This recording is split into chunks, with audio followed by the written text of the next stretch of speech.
देखो, नोट आगे क्या है कि जब प्रकाश किरण बोर्ड पे देख लो, जब प्रकाश किरण समतल दर्पण पर कैसे लंबवत दिशा में आपतित होती है। जब प्रकाश किरण कैसे समतल दर्पण में कैसा लंबवत दिशा में आपतित होती है। मार्कर तो दिखाते फिगर बना के। लंबवत दिशा में आपतित होती है। जैसे फिगर यहाँ समझो, ये परावर्तक सतह है।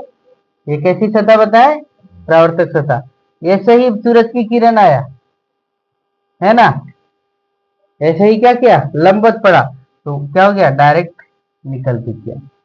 जिधर से आया उधरी दिशा में क्या हो गया, निकल गया।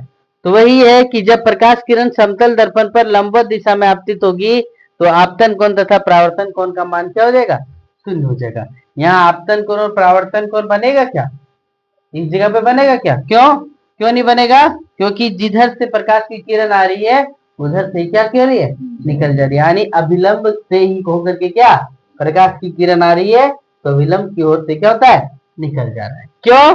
क्योंकि प्रकाश की किरण उसी रेखा में परावर्तन के पश्चात क्या होती है, लौट जाती है। फिर जब आपतन कोण के मान में हम परिवर्तन करेंगे, नहीं देख तो शीशा जब चमकाएंगे तो थोड़ा जो घुमाएंगे तो थोड़ा ज्यादा घूमेगा, फिर थोड़ा घुमाएंगे तो क्या होगा, थोड़ा घूमेगा।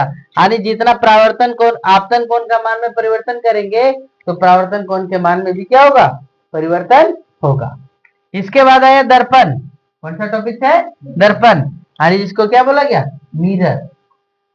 यह एक कांच का टुकड़ा है। यह क्या है, कांच का टुकड़ा है जिसका एक सतह क्या होता है, रंगा होता है। जिसका एक सतह क्या होता है, रंगा होता है। जबकि दूसरा सतह क्या होता है, परावर्तक सतह होता है। दूसरा सतह क्या होता है, परावर्तक सतह।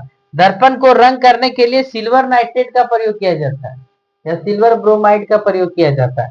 AgNO3, सिल्वर नाइट्रेट का फॉर्मूला क्या, AgNO3 का प्रयोग किया जाता है। दर्पण दो प्रकार के होते हैं, पहला समतल दर्पण और दूसरा कौन सा है, गोलीय दर्पण। समतल दर्पण और कौन सा, गोलीय दर्पण। यानी प्लेन मिरर और स्फेरिकल मिरर। देखो फिर सबसे पहले हम लोग गोलीय दर्पण को जाएंगे। गोलीय दर्पण किसे कहा गया, गोलीय दर्पण उसे कहा जाता है जिसका परावर्तक सतह चाहे उभरा हुआ हो चाहे क्या हो, धंसा हुआ हो। ये उभरा हुआ और ये क्या हुआ, धंसा हुआ है। देखो फिर जिस गोलीय दर्पण का परावर्तक सतह उभरा हुआ होता है उसे हम लोग क्या बोलते हैं, उत्तल दर्पण। क्या बोलते हैं, उत्तल दर्पण। चम्मच में दो भाग होता है ना, है, चम्मच में दो भाग होता है कि नहीं, एक चम्मच का अंदर धंसा हुआ है, एक चम्मच का क्या ऊपर उभरा हुआ है। तो जो ऊपर उभरा हुआ है उसे किस क्या बोला गया, उत्तल दर्पण। और जो अंदर धंसा हुआ उसे क्या बोला गया, अवतल दर्पण। जिस गोलीय दर्पण का परावर्तक सतह धंसा हुआ रहता है उसे क्या बोलते हैं, अवतल दर्पण कहते हैं। देख रहे हो MN कैसा एक अवतल दर्पण है। फिर आया समतल दर्पण। तो जिस दर्पण का परावर्तक सतह समतल होता है, जिस दर्पण का परावर्तक सतह क्या होता है, समतल होता है, उसे क्या कहते हैं, समतल दर्पण कहते हैं।